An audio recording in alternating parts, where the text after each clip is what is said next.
Bom dia, a graça e a paz do Senhor Jesus a todas nós, mulheres da classe Mulheres Adoradoras. Estamos quase terminando nossa jornada pelas cartas que o apóstolo Paulo escreveu.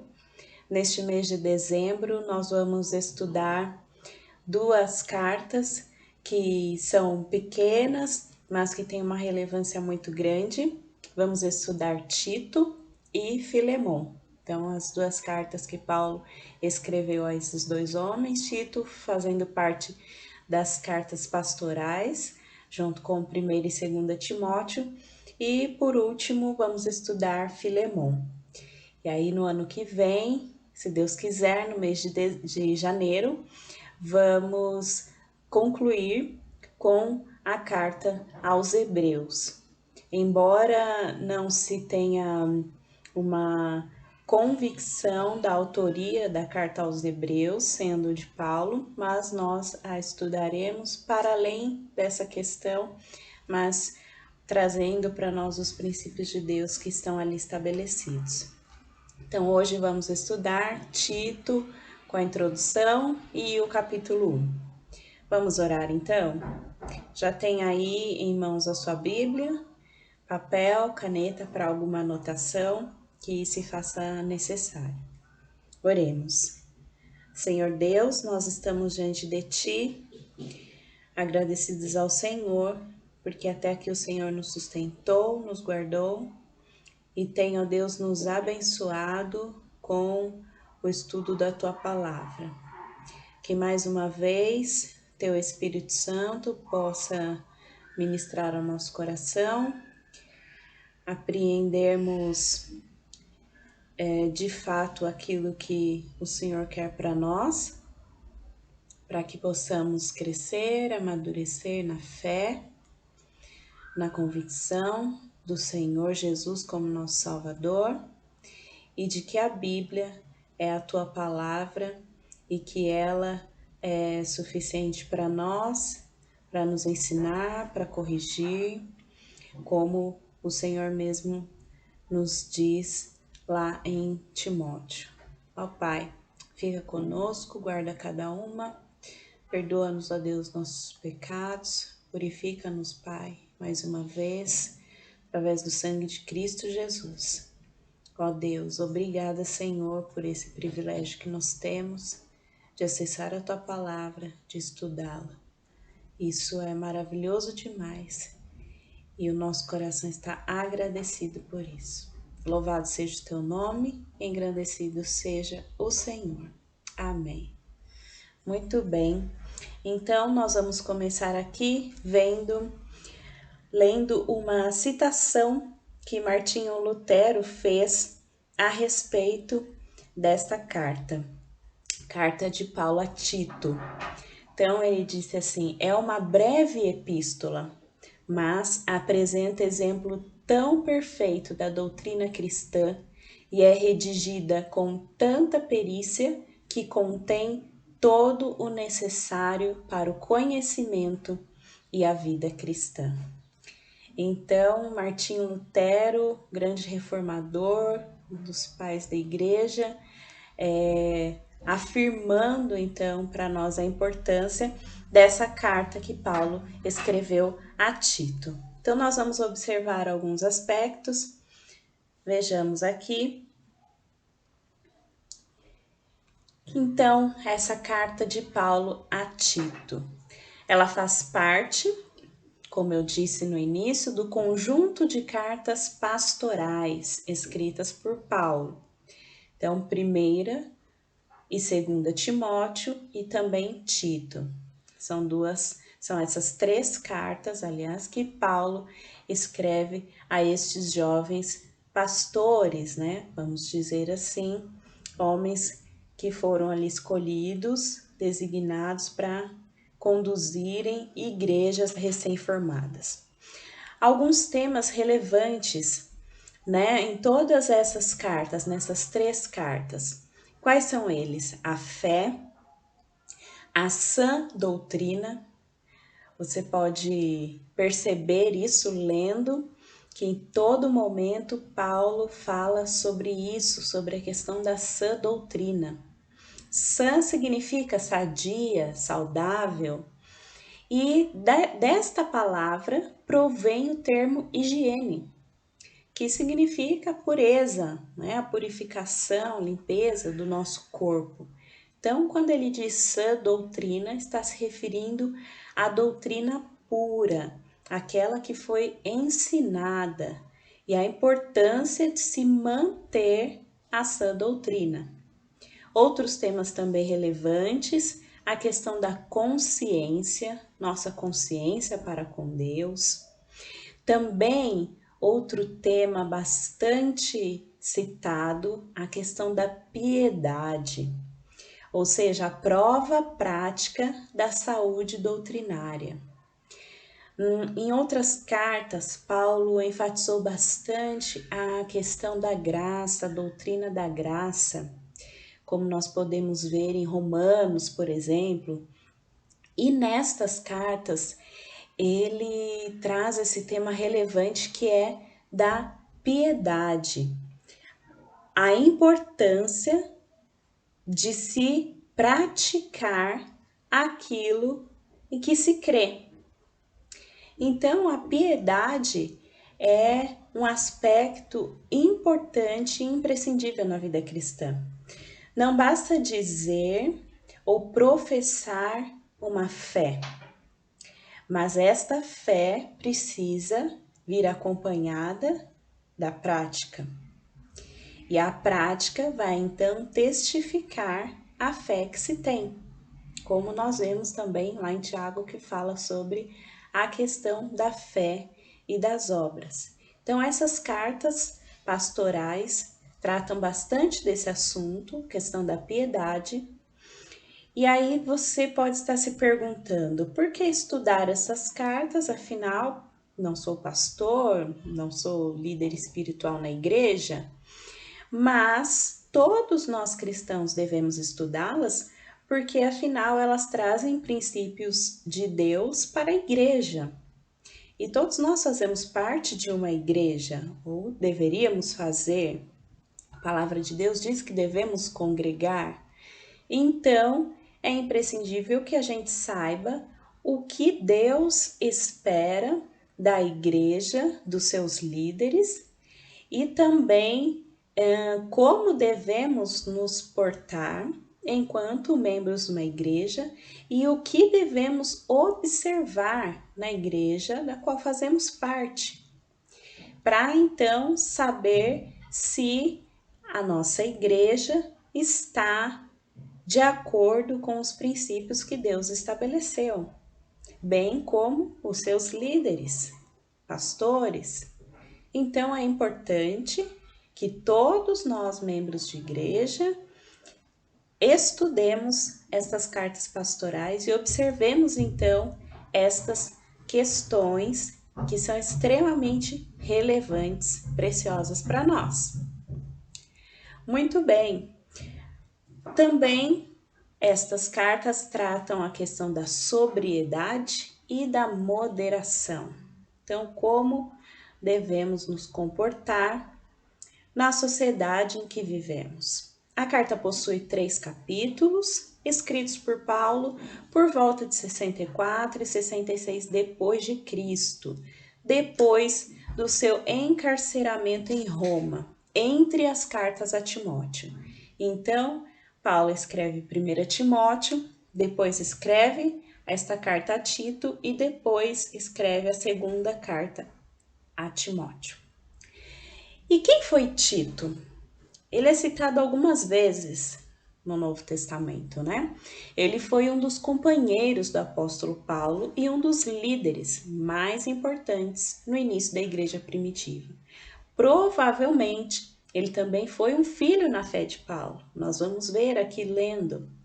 Ele era grego, no entanto gentil, convertido em uma das pregações de Paulo. E Paulo depositava muita confiança em seu ministério, porque afinal conviveu com Tito, esteve ali com ele como companheiro em suas viagens, em seus momentos de evangelismo, e Paulo então acredita a Tito a missão de que nós vamos estudar aqui. No livro de Atos dos Apóstolos, no entanto, Tito não é citado. Porém, muito provavelmente nessa época ele já era um obreiro ativo na obra do Senhor. E o nome dele é encontrado em referências nas epístolas de 2 Coríntios, Gálatas, 2 Timóteo e na própria carta a Tito. Então, vejamos aqui, vou ler um trecho aqui de uma citação do comentário bíblico que fala um pouquinho então sobre Tito. Temos de compor sua biografia com base em esparsas referências a ele em 3 cartas de Paulo. Nascido grego, nasceu de novo pela fé no Senhor Jesus. Possivelmente por meio do ministério de Paulo, como está em Tito 1,4, que nós vamos ler já já. Uma batalha, então, se travava sobre o que era o verdadeiro evangelho. De um lado estava Paulo e todos os que ensinavam a salvação pela graça, pela fé e nada mais. Do outro estavam os judaizantes, como nós vimos bastante no estudo da carta de Paulo aos Gálatas. Os judaizantes, né, aquele grupo que insistia em que a circuncisão, ou seja, a observação da lei, era requisito para os cidadãos de primeira classe no reino de Deus. Tito tornou-se então a peça-chave nessa controvérsia. Paulo e Barnabé o levaram para Jerusalém, como está em Gálatas 2:1, a uma assembleia com os apóstolos e os presbíteros, e o concílio, naquela época, decidiu que um gentil como Tito não teria de se submeter às leis e às cerimônias judaicas para ser salvo. Isso está em Atos 15:11. Os gentios não precisavam se tornar judeus. Antes, e também os judeus não tinham de se tornar gentios. Antes, judeus e gentios tornavam-se uma nova criação quando criam em Jesus. Então, Tito tem um papel muito importante nesta questão, porque como nós vimos, havia essa discussão a respeito da circuncisão, da observância das leis, dos rituais, e lá no concílio que é descrito em Atos, então é decidido que a circuncisão não é necessária para a salvação. Então Tito, grego, um gentil, torna-se também um dos missionários, um dos que levaram e propagaram a palavra de Deus. Isso mostra para nós o mistério da graça, Deus alcançando a todos através de Cristo Jesus. Quer judeus, quer gregos, gentios, livres, escravos, em Cristo Jesus, todos nós podemos obter a salvação. O sacrifício de Cristo é suficiente. Então, Tito tem esse papel muito importante na história da igreja e do cristianismo. Então, a partir daí, ele tornou-se um dos mais valiosos assistentes de Paulo e serviu como um apaziguador em Corinto e também em Creta, onde ele estava quando foi escrita esta carta. O apóstolo enviou de Éfeso a Corinto, supostamente para corrigir ali desordens doutrinárias e éticas na Assembleia. Então vejam só.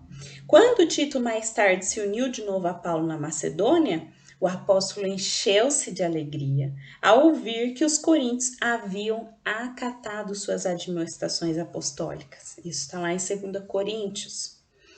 Da Macedônia, Paulo então enviou Tito de novo a Corinto, dessa vez para acelerar uma coleta, né, a favor dos cristãos pobres de Jerusalém.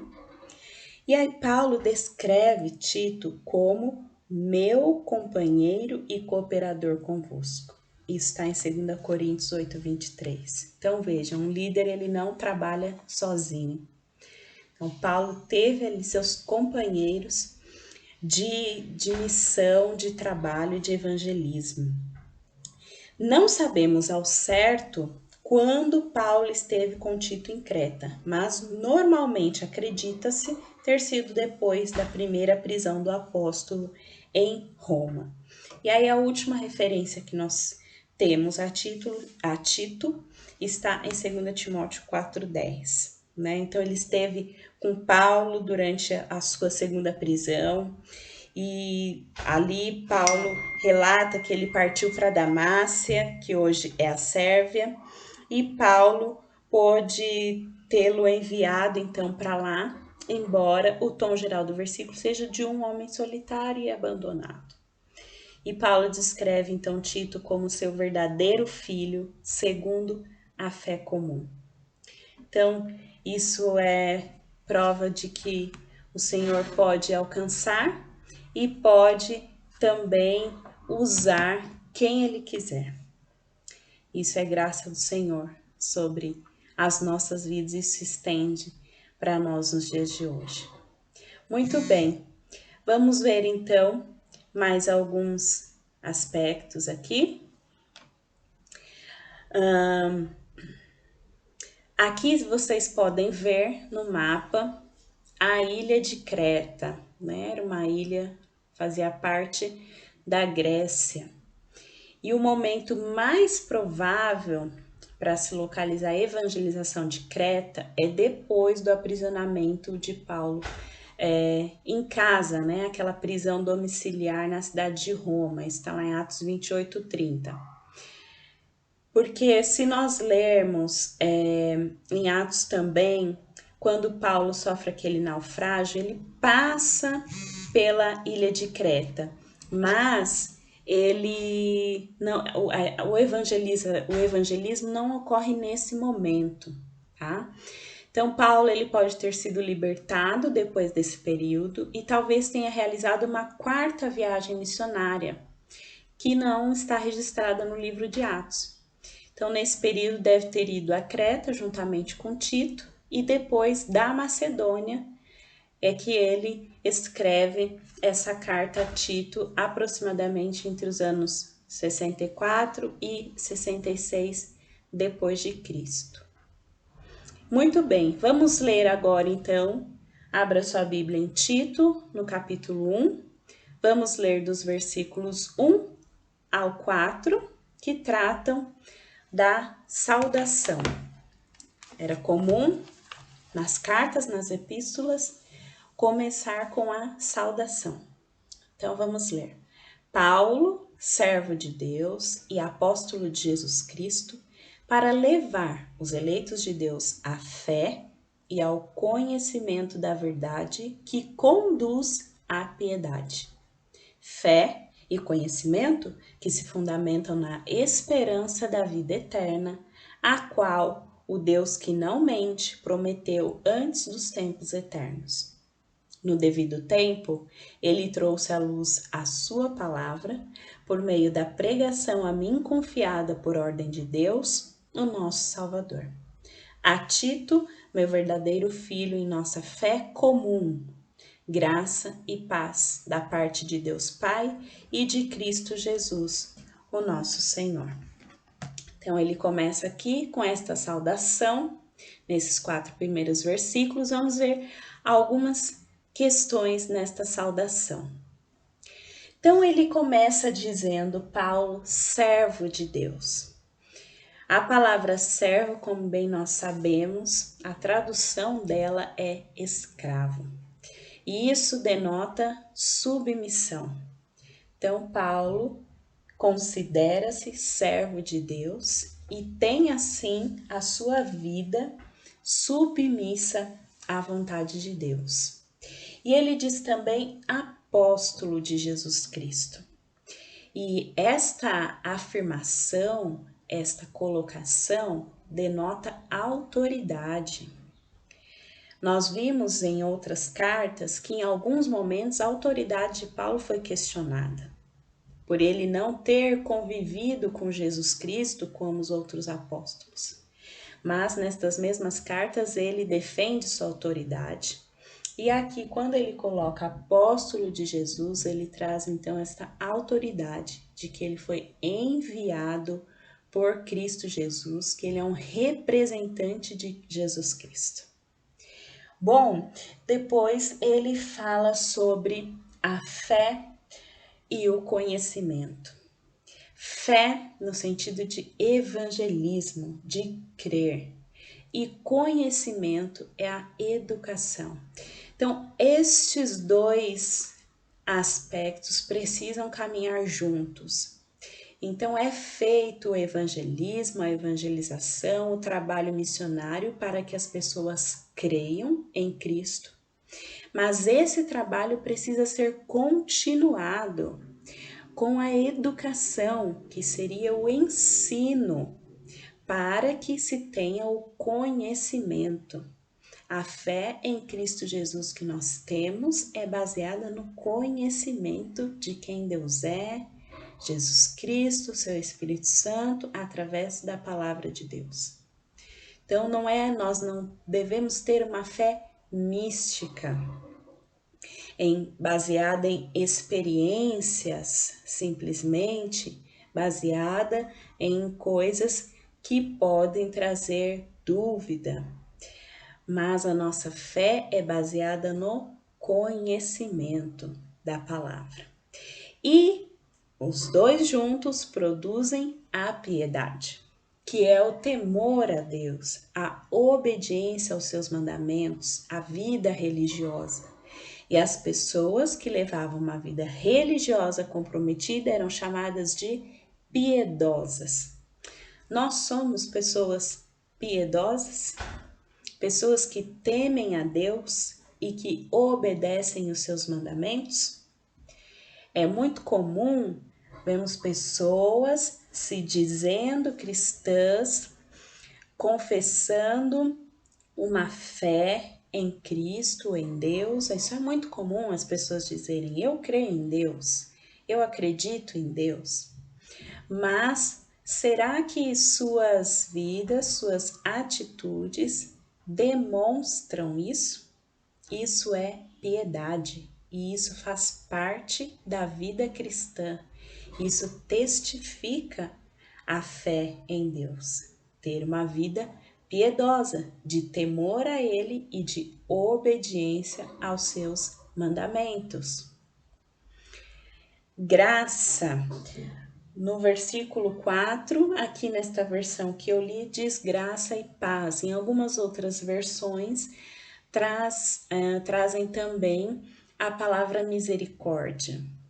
E antes, só voltando um pouquinho, faltou ali o final, na esperança da vida eterna. Então, Paulo novamente traz a questão da esperança de que a nossa vida aqui, ela vislumbra a vida eterna na esperança que Jesus Cristo nos trouxe. Agora sim, ele usa esses três termos: graça, misericórdia e paz. Graça é a força divina necessária para a vida e para o trabalho. Graça é aquilo que nós recebemos sem merecermos. Então é o Senhor Jesus Cristo nos fortalecendo para a nossa vida, para o nosso trabalho. Devemos nos apegar a esta graça. Misericórdia é a compaixão de Deus frente à profunda necessidade do homem. Nós precisamos reconhecer que nós somos totalmente dependentes de Deus, que nós somos miseráveis, como o próprio Paulo, ele diz: miserável homem que sou, não é mesmo? O bem que eu quero fazer, esse não faço, mas o mal está sempre diante de mim. Então nós somos miseráveis e carecemos da misericórdia de Deus.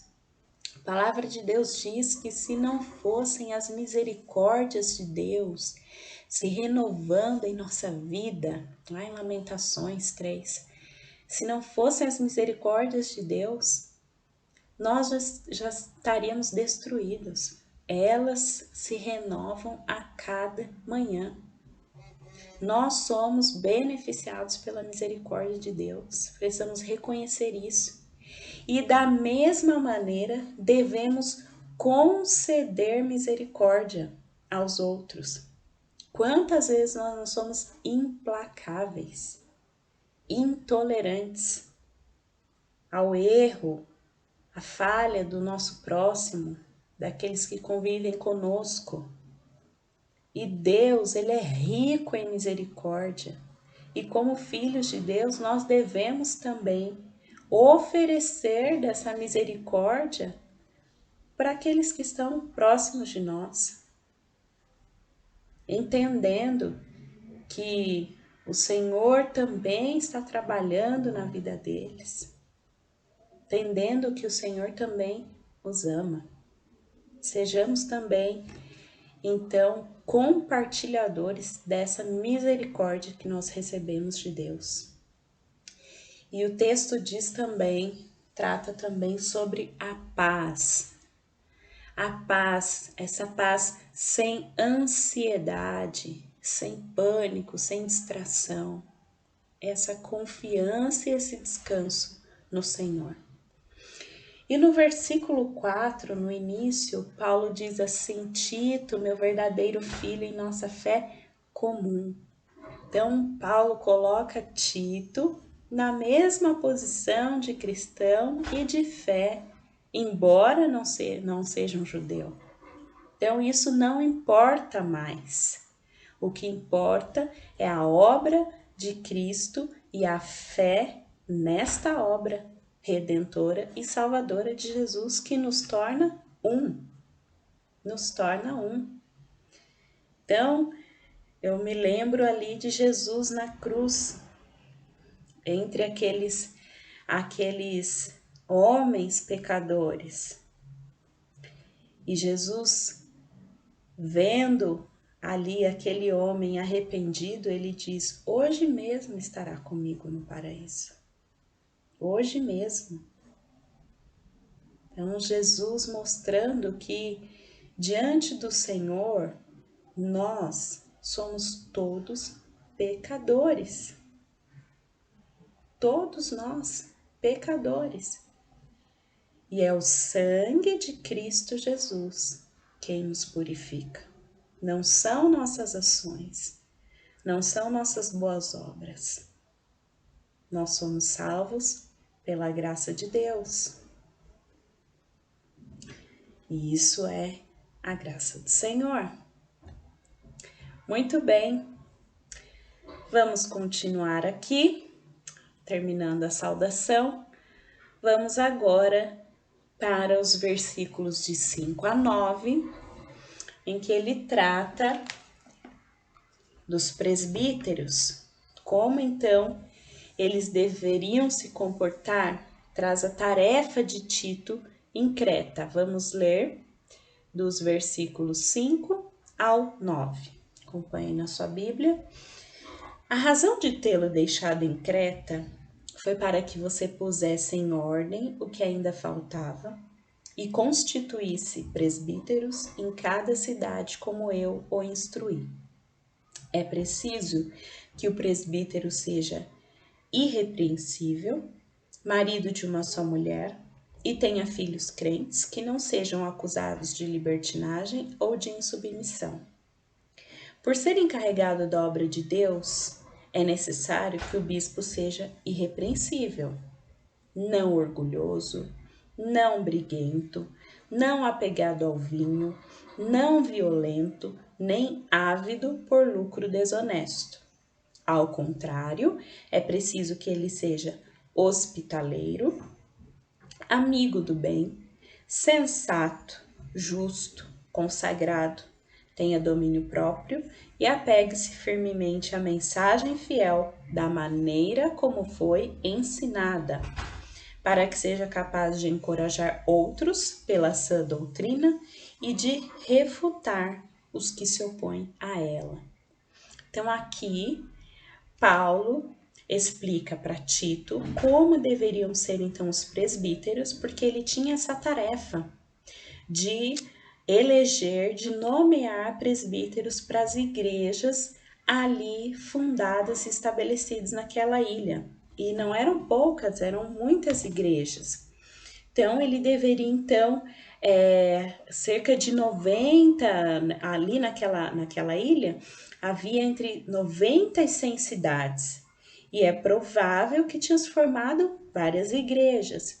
Então, Paulo traz esta tarefa, esta incumbência para Tito eleger, nomear presbíteros responsáveis por essas igrejas. E aqui então Paulo traz essas características que estes presbíteros deveriam ter. Vamos ver então.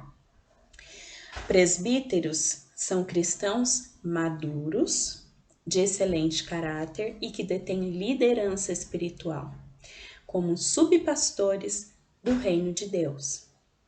A obra dos presbíteros e pastores é semelhante. Qual é? Apacentar e alimentar o rebanho de Deus. Uma obra excelente e que denota muita responsabilidade. Então, qual deve ser a nossa posição frente aos líderes espirituais que o Senhor colocou diante de nós? Nós vamos ler.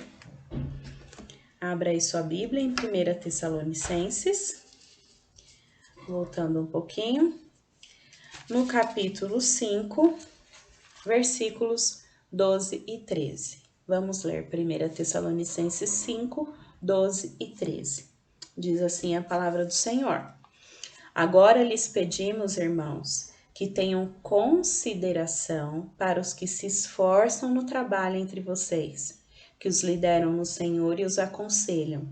Tenham-nos na mais alta estima, com amor, por causa do trabalho deles. Vivam em paz uns com os outros.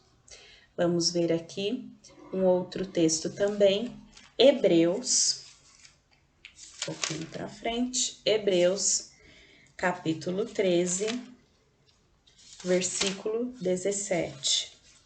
Diz assim a palavra de Deus: obedeçam aos seus líderes e submetam-se à autoridade deles. Eles cuidam de vocês como quem deve prestar contas. Obedeçam-lhes para que o trabalho deles seja uma alegria e não um peso, pois isso não seria proveitoso para vocês.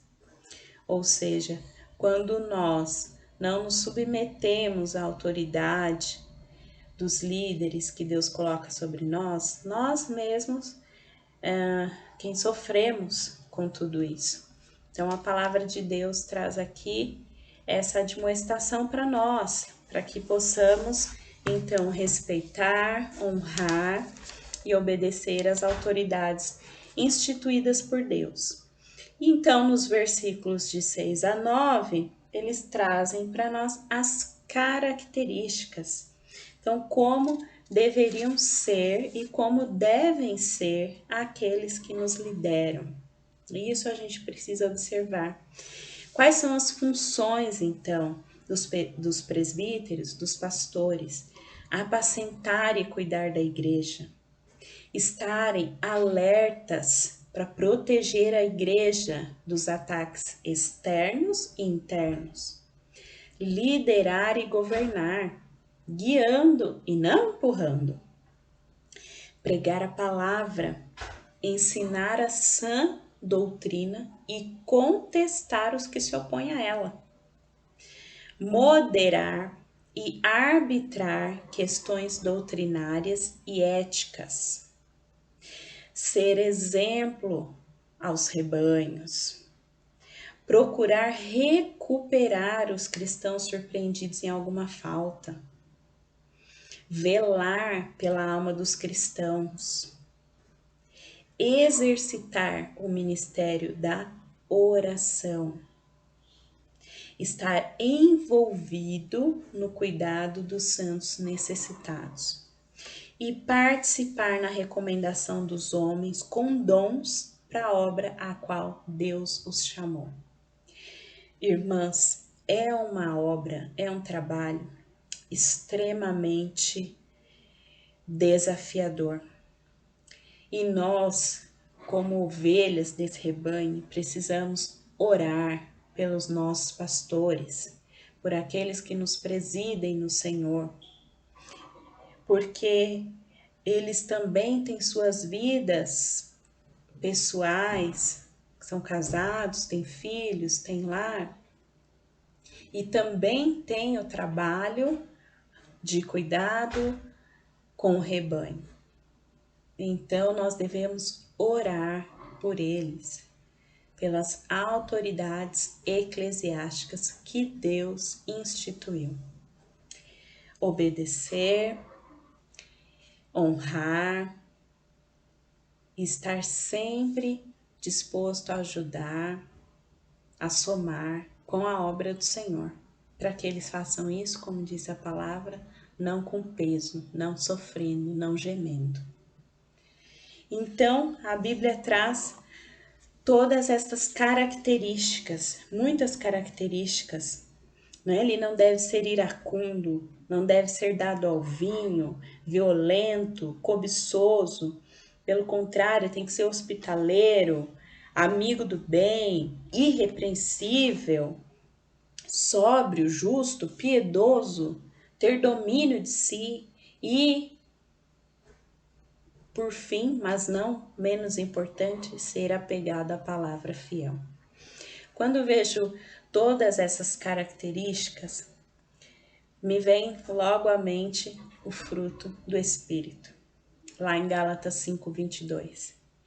Observando todas essas características, estão totalmente ligadas ao fruto do Espírito. Vamos ler? Gálatas 5:22. Volta um pouquinho. Gálatas 5:22. O fruto do Espírito é amor, alegria, paz, paciência, amabilidade, bondade, fidelidade, mansidão e domínio próprio. Contra estas coisas não há lei. Gálatas 5:22, 23. Então é necessário que os pastores, que os líderes, eles vivam pelo Espírito. Se eles viverem pelo Espírito, eles terão essas características positivas e não desenvolverão essas características negativas. Então, a chave, o segredo para esta vida irrepreensível é viver pelo Espírito Santo, ser cheio do Espírito Santo. Que os nossos líderes, que os nossos pastores tenham esta vida, que eles decidam a cada dia viver pelo Espírito Santo. Se assim fizerem, eles conseguirão exercer este papel maravilhoso que é de pastorear a Igreja de Cristo.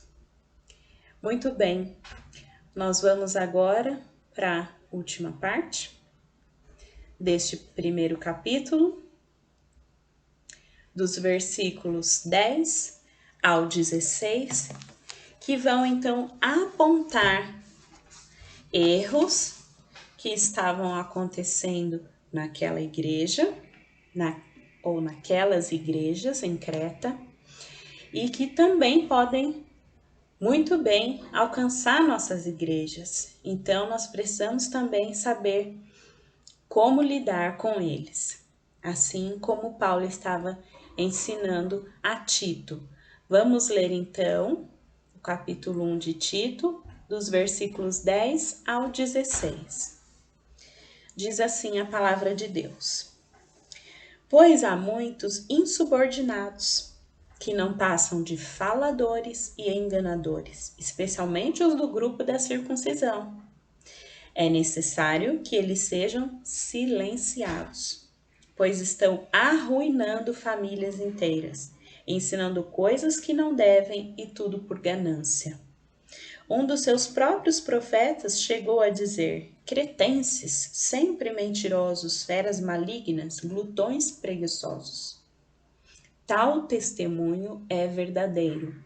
Portanto, repreenda-os severamente, para que sejam sadios na fé. E não deem atenção a lendas judaicas, nem a mandamentos de homens que rejeitam a verdade. Para os puros, todas as coisas são puras, mas para os impuros descrentes, nada é puro. De fato, tanto a mente como a consciência deles estão corrompidas. Eles afirmam que conhecem a Deus, mas por seus atos o negam. São detestáveis, desobedientes e desqualificados para qualquer boa obra. Então, aqui uma repreensão severa que Paulo está trazendo, que Tito deveria então colocar em prática diante destas pessoas. Então, havia ali um abuso da liberdade cristã. Então, no meio da igreja, pessoas estavam se infiltrando, e como nós vemos aqui nas famílias, né?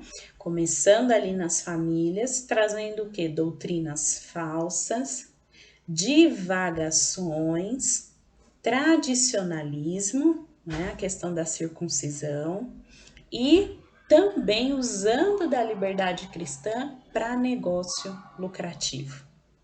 Esse é um alerta para nós, porque a igreja de Deus deve se manter pura na sã doutrina, longe destas coisas de lucro, adquirir lucros, de enriquecimento, ganância através da igreja.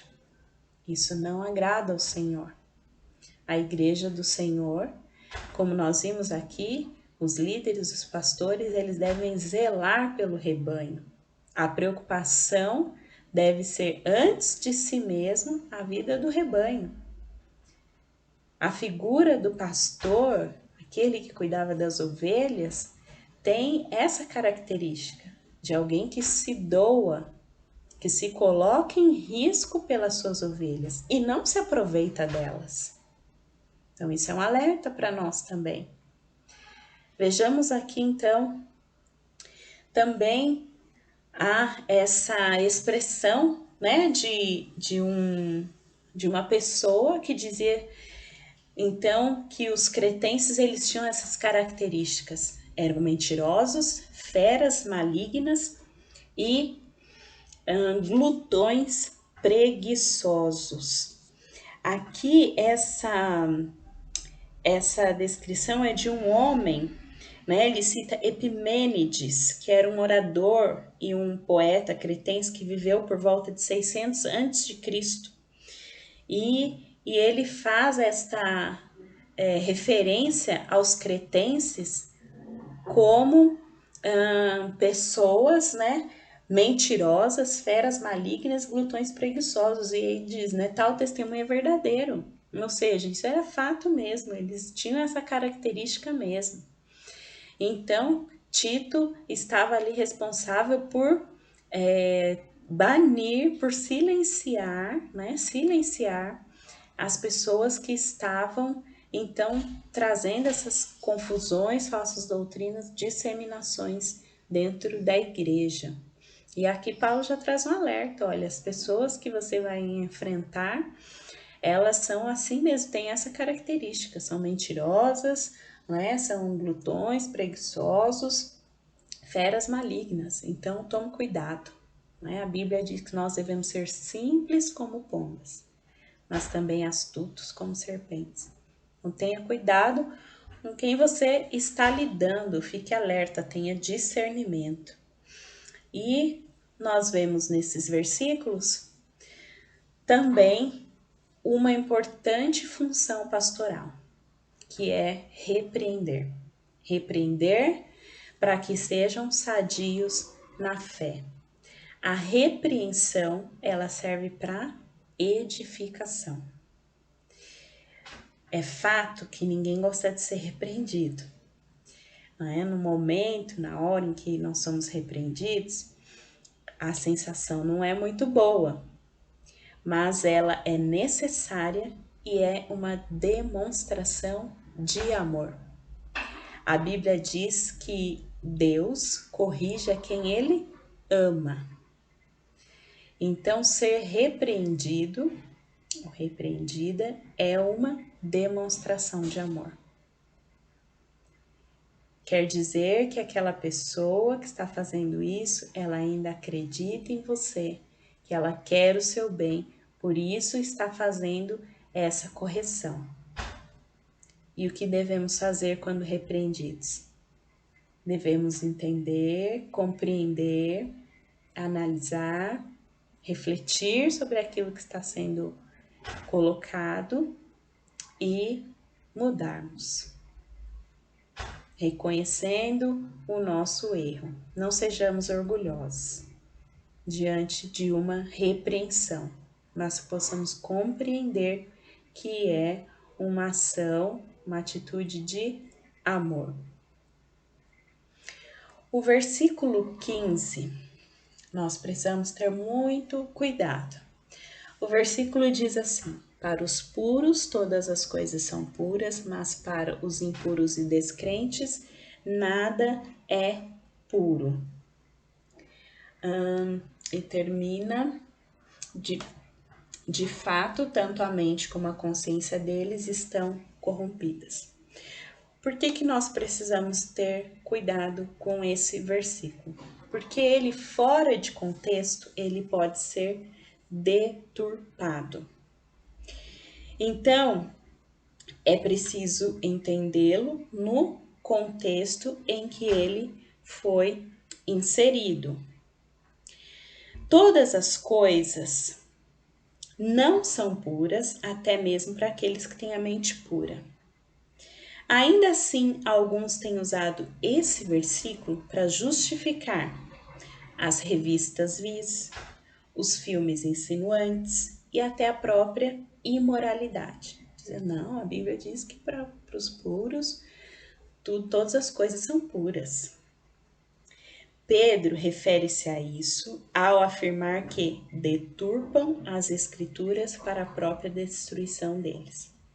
Claramente, esse versículo ele não tem nada, nada tem a ver com as coisas pecaminosas em si e condenadas na Bíblia.